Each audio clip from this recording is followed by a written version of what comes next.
Hello everyone, welcome to Kumari's Kids channel. Today's story is going to be about Lion King. I already told this story earlier, but I'm going to do it again. Let's get started. The sun came up over the African plain, hot and brilliant, just as it had done since the beginning of time. Today, the first rays of morning sun fell on an astonishing sight. Across the vast pride lands, animals moved in great herds, heading for a single destination. Elephants floated steadily. Antelope leaped through the grasses. Giraffes looped. Cheetahs raced ants marched in a single line, while huge flocks of flamingos winged across the sky. They were all journeying to Pride Rock to celebrate the birth of King Mufasa's son.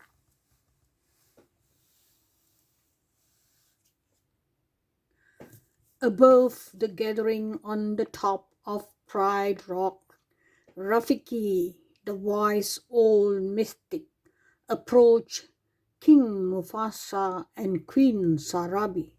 He cracked open a gourd, dipped his finger in the liquid, and made a special mark on the infant's forehead. Then he carried the cup to the edge of the rock and held it high.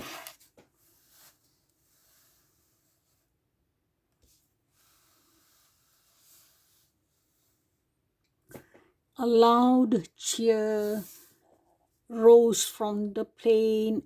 Elephants trumpeted, monkeys screeched, zirabas, rhinos, and a host of the other animals stamped their hooves. Then a hush fell over the gatherings. Together, the animals of Mufasa's kingdom knelt before Simba, the new prince. Yet one family member did not attend the ceremony.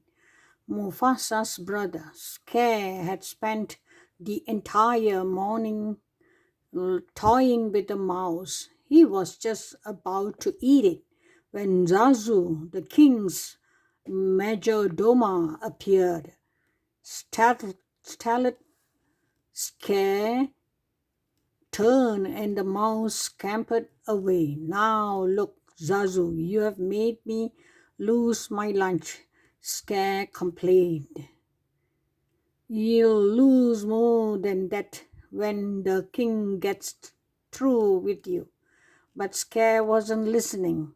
He was still hungry and Zazu was beginning to look pretty tasty. Scare released the bird. Why, if it isn't my big brother? He sneered. Sarabi and I didn't see you at the presentation of Simba. Mufasa said. Is anything wrong? That was today, Scare said. Oh, I feel simply awful. It must have slipped off my mind. Well, as slippery as your mind is, you are the king's brother, Zazu reminded him. Zazu also reminded Scare that he should have been the first in the line to congratulate his brother. I was first in the line until the little hairball was born, retorted Scare. That hairball is my son, Mufasa reminded him, and your future king. I shall practice my crusty, Scare said. Then he turned his back on them and walked away. The days passed, and Simba grew from an infant into a cub. One morning before dawn, Mufasa led Simba to the top of the Pride Rock. As the sun edged over the horizon, Mufasa said, Simba, look, everything the light touches is our kingdom. A king's time was ruler rises and falls like the sun. One day the sun will set on my time here and will rise with you as a new king.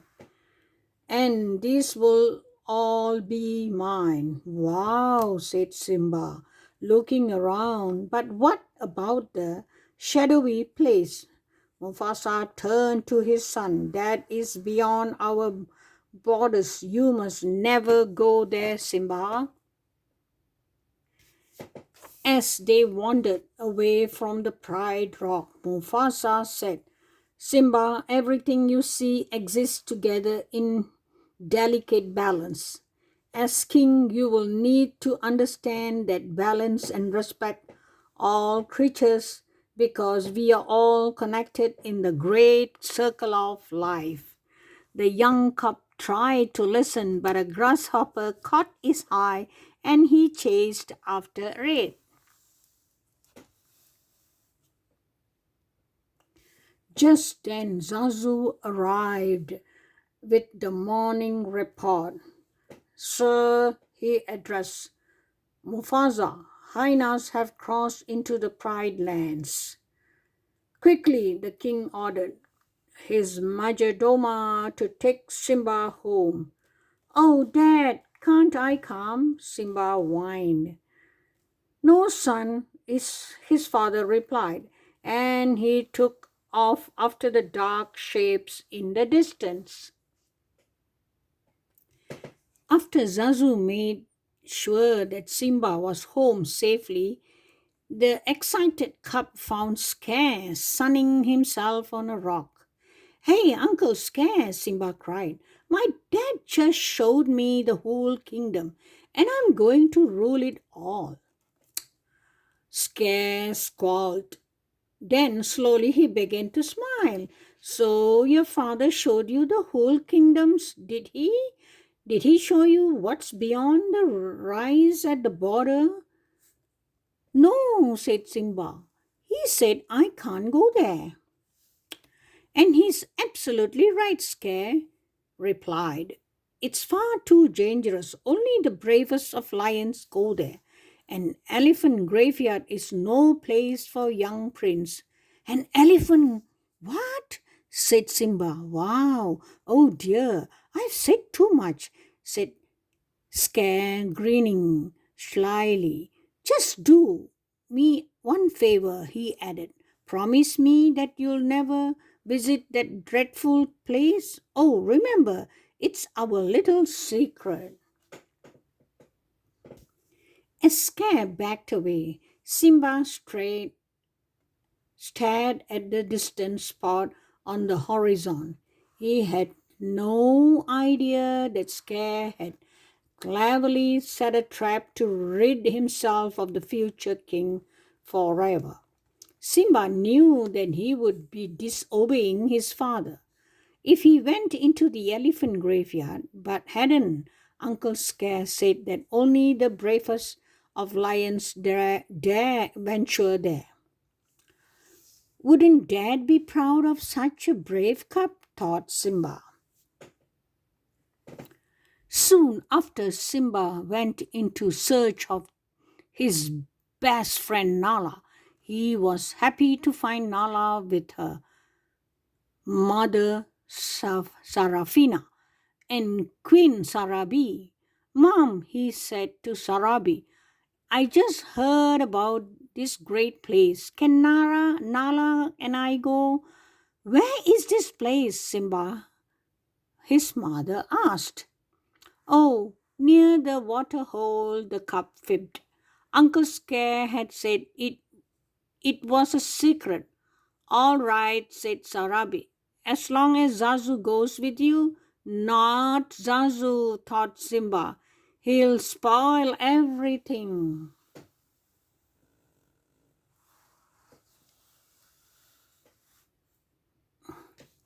As Zazu led the way, Simba whispered to Nala, we have got to ditch him. We are not going to the water hole. We are going to an elephant graveyard. When Zazu looked back and saw them whispering, he said, just look at you two. Your parents will be thrilled. One day you two are going to be married. It's a tradition. Marry her? Forget it, said Simba. I can't marry her. She's my best friend. And besides, when I'm king, I'll do just as I please. Zazu shook his head. With that attitude, you will be a pretty pathetic king.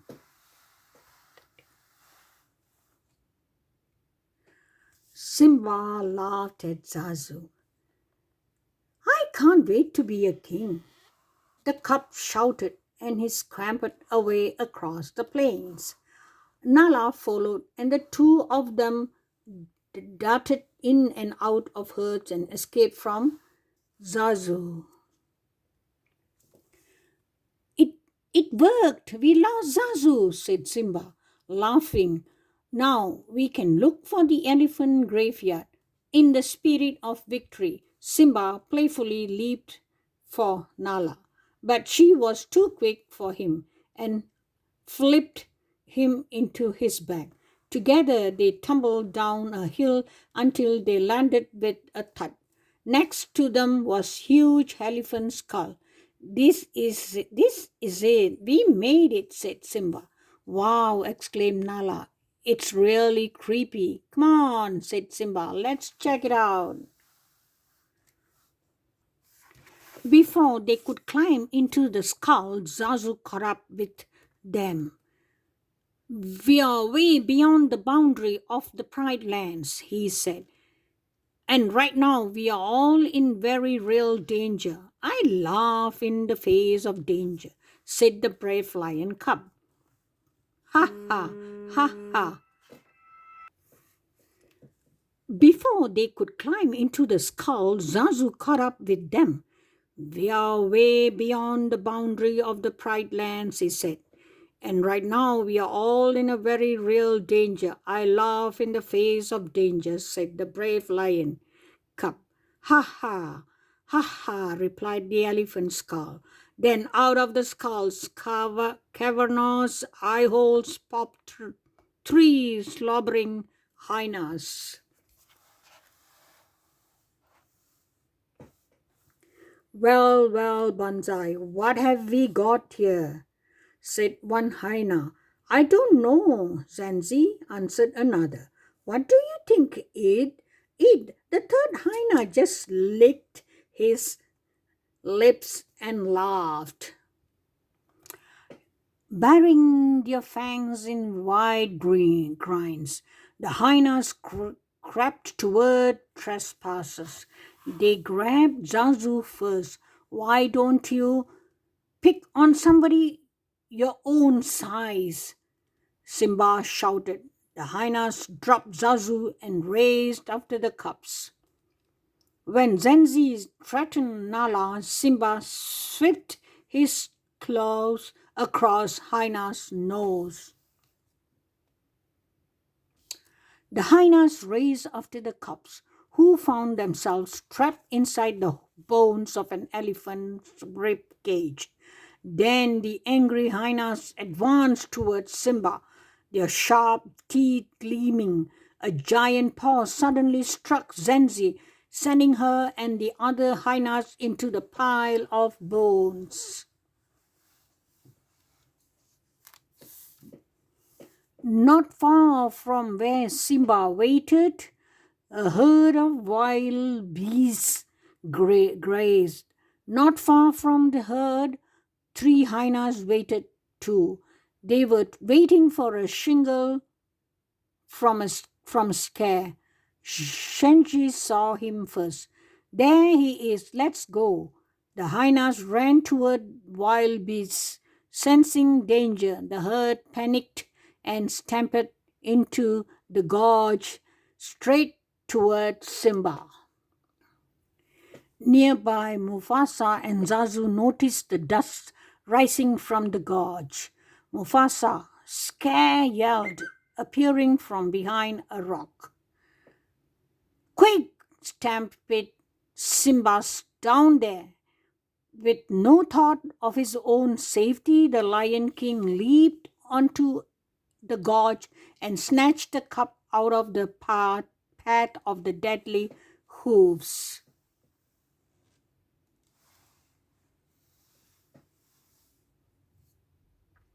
Mufasa jumped onto a rocky ledge, set Simba down suddenly. Mufasa felt the rocky wall crumble beneath his hind paws. He fell back into the herd. Badly hurt, he tried to climb another cliff. Looking up, he saw Scare. Brother, help me, Mufasa pleaded. Scare leaned toward Mufasa and pulled him close. Long life the king, he whispered. Then let go. Mufasa lost his grip and disappeared beneath the mass of moving animals.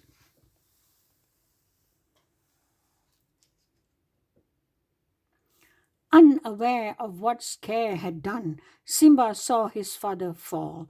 When the wild beasts were gone, the cup raced down into the dust-filled gorge. There Simba found his father. He nuzzled the motionless body, but the great Lion King was dead. Scare appeared beside Simba. What have you done? He said. He tried to save me, the cup answered. If it weren't for you, your father would still be alive. Scare snarled. Run away, Simba, run away and never return. Confused and heartbroken, Simba began to run. He did not see the hyenas join Scare or hear his uncle give the order to kill him.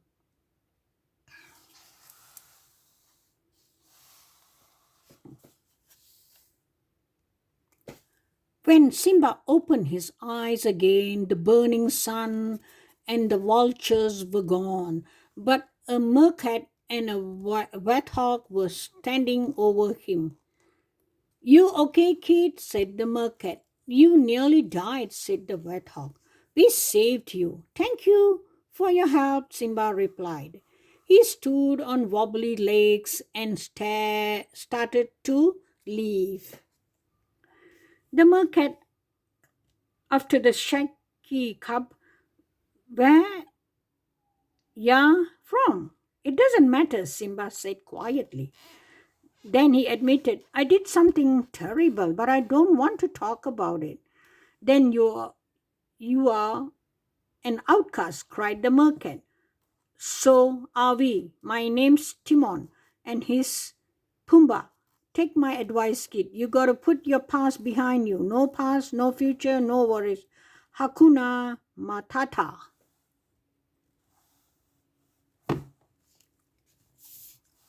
With nowhere else to go, Simba followed Timon, and Pumbaa to their jungle home.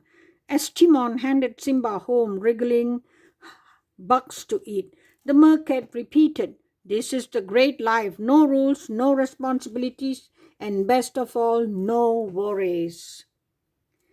Time passed in the carefree company of his new friends. Simba grew into a young lion.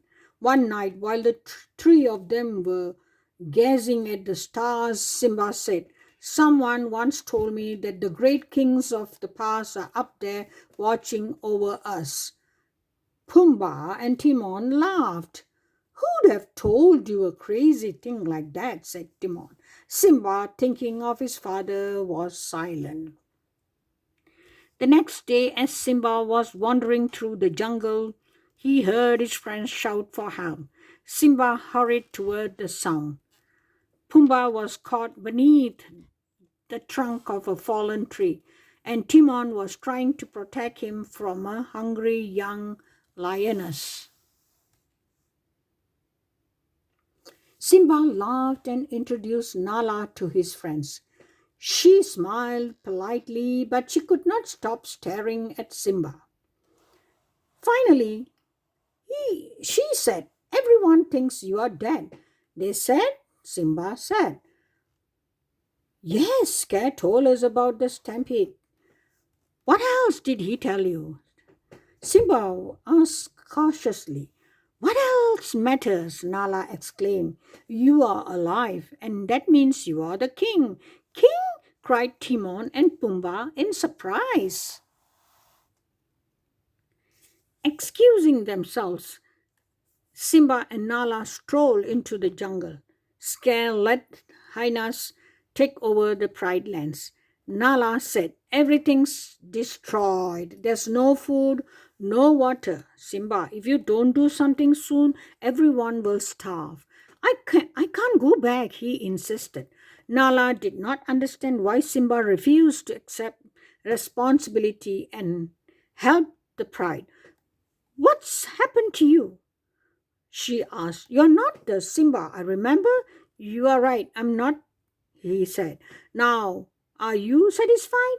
Before he turned to leave, Simba added angrily, listen, you think you can just show up and tell me how to live my life? You don't even know what I have been through. Nala called after him, but Simba ignored her. That night, while the others slept, Simba sat on a rock and gazed up at the twinkling sky. I don't care what anybody says, he said aloud. I won't go back. What would it prove anyway? It won't change anything. You can't change the past. Then Simba heard a strange sound. Somewhere in the jungle, someone was chanting in a sing-song voice. As if from nowhere, the bent figure of an old baboon appeared. Who are you? Simba asked, slightly annoyed. The question is who you are, said the baboon. Simba thought for a moment, then sighed. The old baboon said, I know your father. My father is dead, Simba replied. Nope, said the baboon. He's alive. I'll show him to you. Just follow old Rafiki. He knows the way. Old baboon led Simba to a clear, smooth pool. Look down there, Rafiki advised. In the pool, Simba saw only his reflection. Look harder, the baboon insisted. A breeze rippled the water. When the pool became still, Simba stared at the face of his father. You see, Rafiki said, he lives in you. Simba heard a voice call his name, and he looked up and saw the image of his father in the stars. Look inside yourself, Simba, said his father's image. You are more than what you have become. You must take your place in the circle of life. Remember who you are. You are my son and the only true king. Remember, the vision faded. Simba remained alone, thinking. The next morning, Nala, Timon, and Pumbaa looked all over for Simba. Finally, Rafiki caught up with them. You won't find Simba here, the baboon said. The king has returned, Timon asked. What do you mean? He's gone back to challenge his uncle, Nala exclaimed. Ahead of them, Simba moved swiftly toward Pride Rock. As he crossed over into his homeland, he saw ruin and devastation everywhere. For a moment, Simba hesitated. Then he felt a fresh wind and saw rain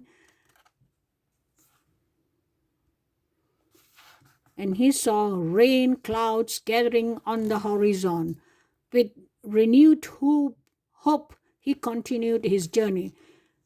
Soon Nala joined him, as did Pumbaa and even Timon. As they approached Pride Rock, they saw some hyenas. Pumbaa and Timon stayed behind to divert the pack. Nala went to find the lioness with Simba forged on alone in search of his mother. Meanwhile, at the Pride Rock, Scare Regine without Shame. Where is your hunting party? He shrieked at Sarabi. There's no food, she replied. The herds have moved on. We have only one choice. We must leave Pride Rock. We are not going anywhere, he growled. Sarabi replied, then you are sentencing us to death. Then so be it. I am the king and I make the rules. If you were half the king of Mufasa was, Sarabi began and dragged, scare struck her and she fell.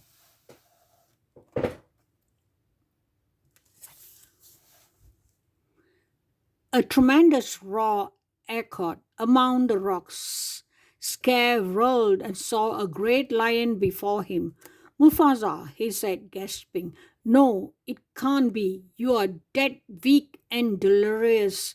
Scare backed away from the ghost. What do you want? He cried.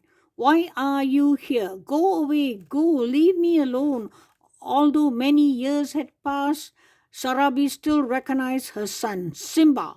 She said quietly, you are alive?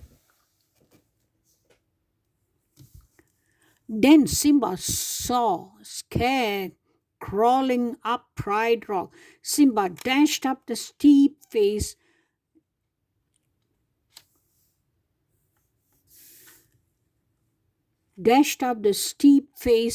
dodging fire and smoke.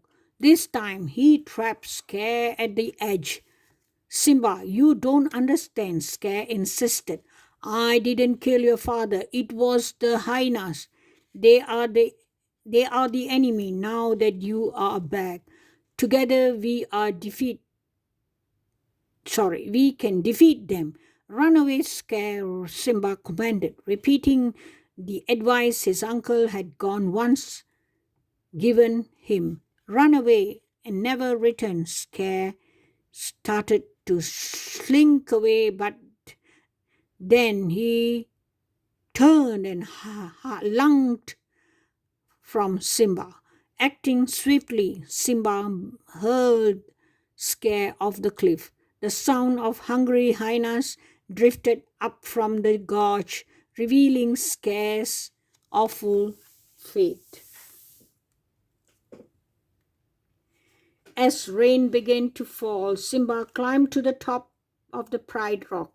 Then the clouds parted, revealing star-filled sky. Simba roared trumpetingly, and all who had heard him reacted with joy. Soon, under the rule of a wise and brave king, the Pride lands flourished. The herds returned to graze, and food was plentiful once again. Soon the animals gathered once more to celebrate the birth of King's son. Simba and Nala watched proudly as Rafiki held their new cup high over the Pride Rock. As the morning sun touched the African plain, Simba thought of something his father had once told him. A king's time as ruler rises and falls like the sun. One day the sun will set on my time and rise with you as the new king someday. Simba would pass on these same words to his own son, continuing the unbroken circle of life. Okay, this is the end of the Lion King story. I hope you guys will enjoy, and I'll see you guys in the next storytelling.